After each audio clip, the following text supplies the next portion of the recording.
Guten Morgen, meine Lieben. Ihr seht's, wir sind zurück in der Lego-Stadt mit unseren Einkäufen. Und ich würde sagen, schnappt euch auch einen Kaffee und dann schauen wir durch, was wir da alles geshoppt haben. Und ich kann euch sagen, es sind doch zwei Teile geworden. Genau, ja, wir waren Ende Juni im Legoland Deutschland. Vielleicht habt ihr einen der Vlogs gesehen und da Ja, gab es natürlich auch, hoffen wir sehr, einen Teil aus dem Fabrikshop und da haben wir eingekauft. Wie ihr euch denken könnt, Rita zeigt euch da jetzt, was da alles dabei war und dann, ja, schauen wir mal, ob euch das so gefällt. Genau, wir haben dort, also es ist nicht alles billig, was es dort gibt, wir haben es euch schon mal gesagt. Genau. Spezielle Steinearten wie zum Beispiel diese Burbs und Lurbs, zeig uns da mal mehr, da sind ja noch welche drinnen. Die sind dort relativ zu einem guten Kurs zu haben, also das sind auch diese, die so um die Kurve rumgehen. Ich glaube, es sind insgesamt 15 Stück, wenn mich nicht alles täuscht. Lass mich da mal rein. Sorry. Genau, die haben wir gekauft. Es ist zwar eigentlich ein Limit auf 100 Gramm pro Person und Tag bei diesen Steinen, aber wir waren also ja pro auch Steineart. Zu dritt. Aber wir waren zu dritt dort und wir haben gut eingekauft. Also die sind relativ günstig, wenn ihr solche haben wollt. Die gibt es auch in mehreren Farben. Wir haben auch Dark Tan zum Beispiel. Genau. Und da werdet ihr bestimmt zuschlagen. Genau, ich habe schon ein paar aussortiert, damit es ein bisschen leichter ist zu zeigen. Ungefähr 10 von diesen, keine Ahnung, was das eigentlich ist. Was hast du damit vor? Vielleicht irgendwo eine Stellage in einer Fabrik oder sowas. Wir planen ja, die Leute wollen ja immer eine Zugfabrik sehen. Vielleicht gibt es da mal was oder auch für eine Brücke. Die habe ich mir auch angeschaut und habe ich mir gedacht, die würden ganz gut passen. Zäune.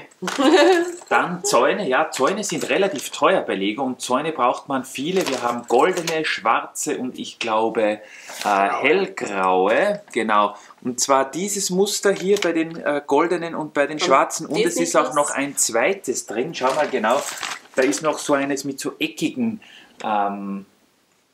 Quersträhnen drinnen. Das vom chinesischen Garten. Genau, so, die hat es auch gegeben und die kosten bei Bricklink ja horrende Summen. Da haben wir uns gedacht, oder habe ich mir gedacht, Rita war ja eher für die Figuren zuständig, die sie euch vielleicht dann am Schluss präsentieren Deswegen wird. bin ich ja auch überrascht, was da alles drin ist. Ein ganzes Säckchen mit solchen Zäunen, genau. Also preismäßig weiß ich jetzt gar nicht, was das ungefähr ist. Ich kann euch sagen, diese Burbs und Lurbs haben ungefähr 30 € gekostet. Das ist ein bisschen leichter, das wird ein bisschen weniger sein. Insgesamt haben wir für den Einkauf, ich glaube, 280 € bezahlt, 270, sowas in die Richtung. Dann solche Fensterteile. Das habe ich ausgesucht. Weiß ich. Warum? Weil, weil wir ja das Museum erweitern möchten. Und da ist es natürlich, oder habe ich mir gedacht, ich will nicht, dass wir da einfach nur normale Wände bauen, sondern ich hätte gerne, dass man dann auch reinschauen kann von außen ins Museum. Da muss man sich auch nicht unbedingt ein Ticket kaufen. Genau. Also alle Teile, die bei Bricklink immens teuer sind, die könnt ihr in den meisten Fällen ohne weiteres nehmen. Ansonsten nehmt eher die, sind wir jetzt zwar kein gutes Beispiel, bis jetzt eher die kleinen Steine. Also eher so kleine 1x1 Fliesen, 1x2 Fliesen, die sind wirklich günstig dort. Die großen Steine, was wird das? Ich meine, was du damit bauen willst. Einen Container, glaube ich. Also für so Schiffe oder so habe ich mir gedacht. Das schaut irgendwie ganz cool aus. So, ich dachte, was wird das? Finde ich auch cool, ja. Die hat es in Blau und in Schwarz gegeben. Und wenn ich mich nicht täusche, habe ich da noch die Stufen reingetan. Genau, 2 graue und 2 schwarze. Genau. Also man kann natürlich nicht immer alle Preise im Kopf behalten. Wir haben auch dann, weil wir dort waren, ein paar Sachen genommen, die vielleicht nicht ganz so günstig sind in Relation. Zum Beispiel diese hier, das sind Dark Bluish Grey Türrahmen. Genau. Relativ viele haben wir aber auch einfach genommen, weil die brauchen wir. Und da ist es relativ schwierig, einen Verkäufer auf Bricklink zu finden, der so viele dann auf einmal hat. Genau. Die Teile sind noch dazu neu. Bitteschön. Nicht so wie bei unserem Hochhaus, wo richtig. wir ja zum Glück einen gefunden haben, der viele hatte. Oder Christoph einen gefunden hat. Richtig. Das war nur in weiß möglich. Was ist das? Das ist das Säckchen für Christophs Mutter und es wird vielleicht einen Nachmittag halten. Wir wissen es nicht. Vielleicht schon, was da drinnen ist. Wenn Christophs Mom mal startet mit dem Bauen, dann eskaliert sie ja meistens. Denn sie liebt ihre Blätter. Blätter, sie genau. Sie liebt ihre Bäume, sie liebt ihre Blätter. Und da haben wir ihr natürlich Blätter mitgenommen. Ein paar, ja. Ja. Manche auch in diesem Oliv.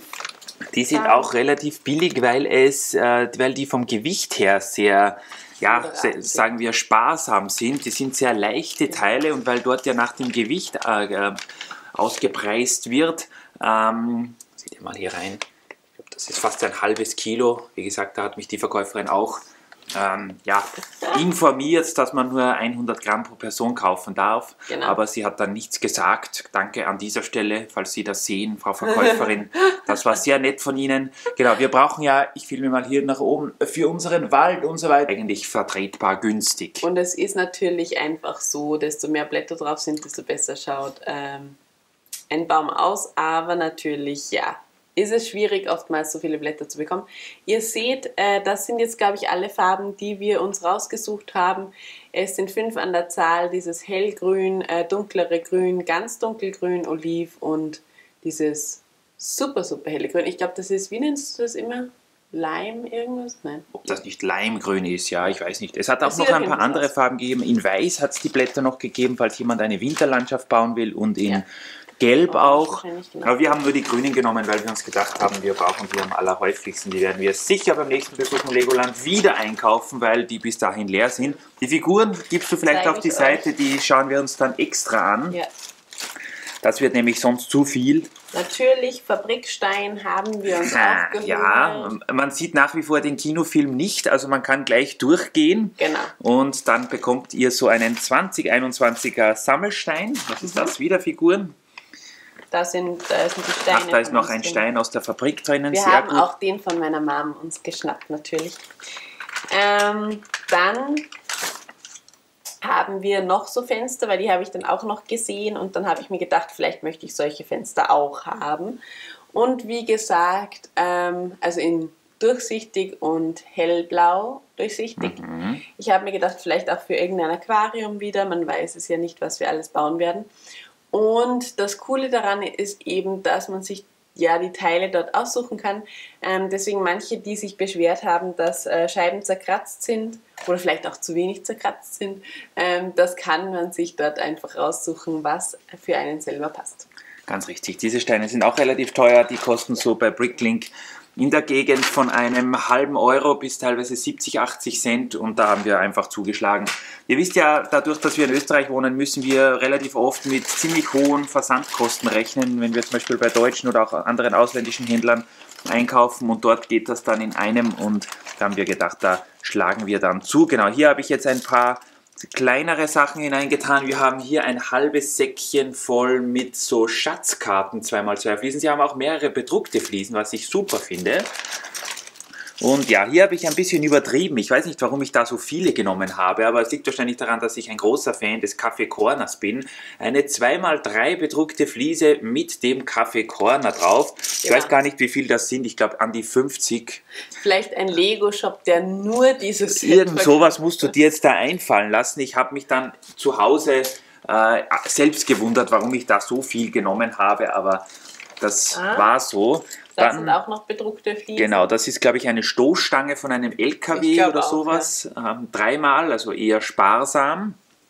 Und Rita hält in ihrer anderen Hand 1x3 Fliesen in hellgrau. Hellgrau ist ja auch eine Farbe, die sehr teuer ist bei Lego. Da habe ich gerne zugegriffen. Das brauchen wir ja für die Straßen zum Randen, oder? Genau, bei den Gehsteigen, die Ränder, die gehen uns immer aus. Und 1x3 ist eine Größe, die sehr praktisch ist, denn oft bei den Kurven und so fehlt einem genau ein Stud und das kann man dann mit den 1x3ern ganz gut ausgleichen. Dann hat der Christoph Kekse gekauft. Kekse für Rita, ja, auch eine ganze Handvoll. Man glaubt es kaum, diese runden 1x1 Fliesen. 2 verschiedene Sorten. Die kosten relativ viel, also für das, dass die Steine so klein sind und ich hänge euch auch an dieses Video noch den Link von, vielen Dank, wir haben es gesehen, von 1000steine.de an, wo sich jemand die Mühe gemacht hat, alles abzuwiegen und dann den Preis zu eruieren. Ja. Ich glaube zu wissen, dass der Preis dann bei diesen 1x1 Fliesen, bei den runden weiß ich es nicht, bei den eckigen ist es auf jeden Fall 2 Cent.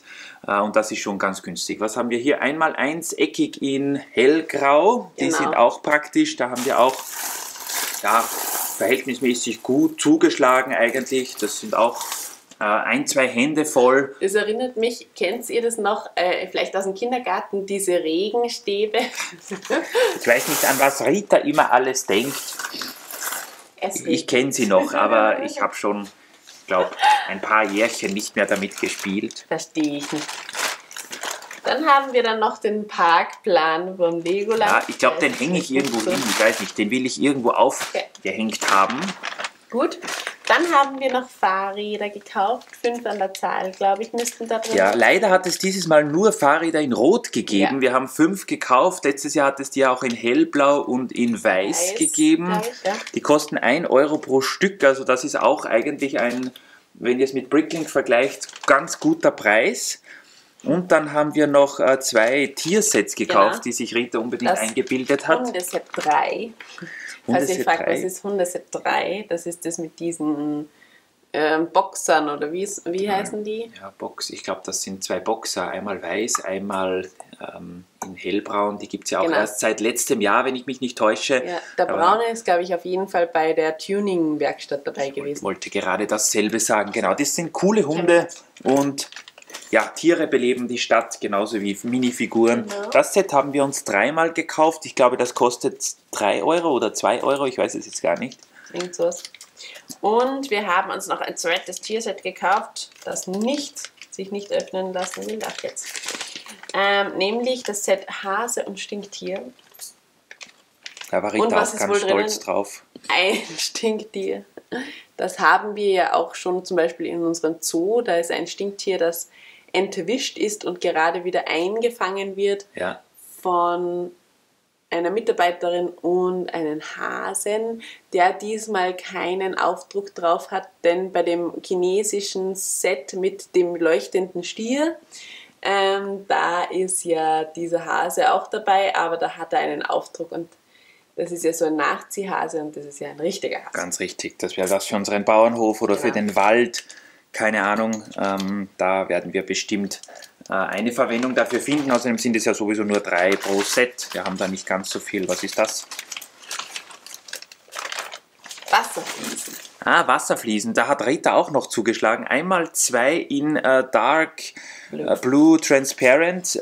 Die werden, ob ihr es glaubt oder nicht, die werden immer teurer im Internet. Wir haben die ersten, die wir da für unser Meer gekauft haben, glaube ich, ungefähr 1 Cent pro Stück gekauft. Mittlerweile müsst ihr schon froh sein, wenn ihr die um 4 Cent pro Stück bekommt. Die hellblauen sind ja noch teurer, auf die hätte ich es abgesehen gehabt, aber hat es leider nicht gegeben. Oh, für unseren Junior. Aber das ist auch so ein Schnäppchenzelt.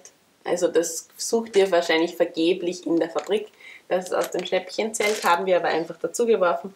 Da bekommt man einen Hydranten und entweder einen Vogel, einen Hund, einen Feuerwehrmann oder eine Polizistin. Und wir haben die Polizistin hier drinnen. Ja, man sieht nämlich, wenn man hinten genau reinschaut, ist so ein kleiner Spalt und dann kann man schon schauen, was drinnen ist, dass man sich keinen doppelten nehmen muss. Ja. Wir haben den Polizisten oder ich glaube die Politesse haben wir. Was kommt jetzt? Das letzte große Teil für all die, die sich schon darauf freuen, dass wir endlich irgendwann einmal ein Freibad bekommen in unserer Stadt. Ich habe jetzt ein Set gefunden, das super ist als Ausgangspunkt und ich bin froh, dass wir noch nicht gestartet haben mit unserem Freibad, denn es gibt dieses coole Set hier. Ohoho. Ein Exklusivset. Es gibt ja dieses Mal Ninjago, welches wir uns aber jedenfalls noch nicht genommen haben. Aber bei diesem Freibad ist Rita schwach geworden. Ja, das ist so cool. Ich glaube, ist es nicht eigentlich das Duplo-Land oder so? Das könnte leicht sein, das steht nicht drauf, aber es sind ein paar coole Figuren und auch coole Teile dabei. Ja. Speziell diese Rutschen gefallen mir Genau. und da haben wir Und uns hinten gedacht, auch ich weiß jetzt Toiletten. gar nicht genau, was Christoph das ist ja ein gekostet hat. Toilettenfan. Ich bin ein Toilettenfan. Das Problem ist, du bist kein Toilettenfan. Rita vergisst ja immer die Toiletten. Wir haben ein Einkaufszentrum ohne Toilette. Richtig. Wir haben überall also nirgends gibt es bei uns eine Toilette, sagen wir so. Aber das Set hat mir auch ganz gut gefallen. Ich hat, glaube ich, 30 Euro gekostet, wenn ich mich nicht täusche. Ich glaube, ja. Ja. Also das war wirklich, ich hoffe, ein guter Kauf, auch mit Baby und Kinderwagen und so weiter. Also das war nett. Kommen wir jetzt zu den Minifiguren. Ja, 29,99. 29,99. Dann machen wir mal einen schnellen Cut, bereiten die Minifiguren vor und wir sehen uns gleich wieder. Sehr gut. Und Rita sucht, glaube ich, ihren Kaffee. Ja. Nein, sie sucht ihr Wasser. Die Figuren sind bereit und ich würde sagen, wir schwenken hinunter. Rita lächelt, sie liebt ja die Figuren. Ja. Sie hat, glaube ich, den Hauptteil davon ausgesucht. Es sind nicht alle, weil wir schon ein paar an Ritas Mutter abgeben mussten. Ja, Ihr habt die Figuren im Blick. Genau. Schauen wir mal gemeinsam durch. Beginnen mit links oben. Es sind ein paar etwas spookigere Figuren dabei. Ja, wundert euch nicht. Was ist interessant? Hier ist zum Beispiel das Oberteil interessant mit diesem fliegenden Einhorn. Das ist, glaube ich weiß nicht, ob das schon bei uns in der Stadt ist und wenn ja, dann auf jeden Fall sehr selten. Und dieses Gesicht haben wir, glaube ich, auch so noch nicht. Doch, das ist die mit dem, deswegen erkenne ich es nicht. Die mit dem Kaffee ist das und wir haben ja hier die Kaffeeseite verwendet. Ihr erinnert euch, die sich da angeschüttet hat von dem neuen City-Set. Es gibt ziemlich viele Wendegesichter, genau. Das ist auch so ein cooles Gesicht. Hier mit dieser Frauenfrisur, die auch, glaube ich, relativ teuer ist, wenn man die kaufen würde. Und diese Kaffeebecher, die haben wir uns auch sehr oft genommen, genauso wie die Brezen, weil einfach bei uns in der Stadt natürlich das oft gebraucht wird. Hier auch das Wendegesicht dazu. Mir gefällt da hier diese Seite auf jeden Fall um einiges besser. Dann hier auch interessant das Gesicht. Auf jeden Fall ist aber eins, das wir sicher so auch schon irgendwo haben, ohne Wendegesicht jedoch. Das Oberteil kennen wir natürlich, das haben wir sogar bei mir im Haus aufgehängt, glaube ich. Das ist auch eine super Frauenfrisur, die ich öfter ausgesucht habe, mit dieser, keine Ahnung, dieser Welle da vorne. Das Gesicht hat, glaube ich, der Christoph ausgesucht. Keine Ahnung, was das für ein Gesicht sein soll. Den guten Herrn oder die Dame, ich weiß es gar nicht. Ja. Jedenfalls noch nicht oft gesehen und das hat mir ganz gut gefallen. Hinten sieht er ein bisschen besser aus mit dem Riesengrinser. Aber so schräg da mit dem Punkt und dem Kratzer da auf der Seite. Naja, gut. Das ist doch ganz nett, oder? Wir haben zum Teil, ihr seht es hier, die Figurenteile wiederholen sich dann, auch ausgesucht, was wir noch in der Stadt brauchen. Also zum Beispiel speziell lange Frauenhaare brauchen wir, auch kleine Hosen für Kinder. Genau. Der ist auch super mit dem weinenden Gesicht bzw. lachenden Gesicht. Der gefällt mir auch immer sehr gut.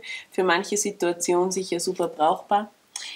Hier sind auch die Haare interessant. Das sind nicht die traditionell aufgestellten Haare, diese hier, sondern ihr seht, das ist wie so ein lockiger Kopf und den haben wir, glaube ich, kaum. Auch wieder das Gesicht, das kennen wir schon und das Oberteil ist mir neu vorgekommen. Diese Jacke, die ist super interessant und die mittelblaue Hose dazu schaut echt top aus. Genau. Zeigst du uns jetzt die komplette Serie hier? Nein, hier nichts Interessantes. Wäre ja vielleicht interessant. nein, nur die Highlights. Hier ist die Jacke interessant. Das ist so eine Steppjacke, sieht es aus. Auch die kommt mir nicht bekannt vor. Deswegen haben wir die mitgenommen. Hier ist das Gesicht interessant. Der Mann mit den Brillen, mit den verlaufenden Brillen, kein Wendegesicht. Das Top, das kennt ihr schon aus unserer Sammlung, das ist nichts Neues. Hier ist das Top wieder neu, alles andere nicht. Hoppala. Das ist so eine kurze Jacke mit einem rosanen Shirt. Hinten, ihr seht es, mit einem Herzchen drauf und den Sternen. Sieht auch sehr herzig aus, wirklich. Sieht sehr herzig aus. Was ist noch neu? Hier ist auch das Gesicht, glaube ich, neu. Ein Pirat, der sich die Augenklappe nach oben geklappt hat, beziehungsweise hier ist er mit der Augenklappe richtig drauf. Auch der Hut ist super gewesen, der hat mich sehr gefreut, dass wir auch Frauen bzw. Männer mit langen Haare machen können. Und diese Hose mit den Tupfen drauf, das ist sicher irgendeine Clownhose oder sowas gewesen, die haben wir auch mit ausgesucht. Was dann noch neu ist folgendes Oberteil hier. Das kommt mir auch nicht bekannt vor. Das sieht echt ganz cool aus. Ich glaube, das ist entweder für ein Kleid oder ein Piratenoberteil oder auch vielleicht bei den Rittern kann man das sicher ganz gut verwenden. Dieses Oberteil hier ist auch neu. Dieses Frauenoberteil mit dem Herz, mit dieser Herzkette. Wir kennen schon verschiedene rosane Oberteile für Frauen, aber das mit diesem großen Herz umgehängt, das ist definitiv auch komplett neu. Wäre mir so nicht bekannt, genauso auch wie dieses Männeroberteil hier mit dem dicken Bauch.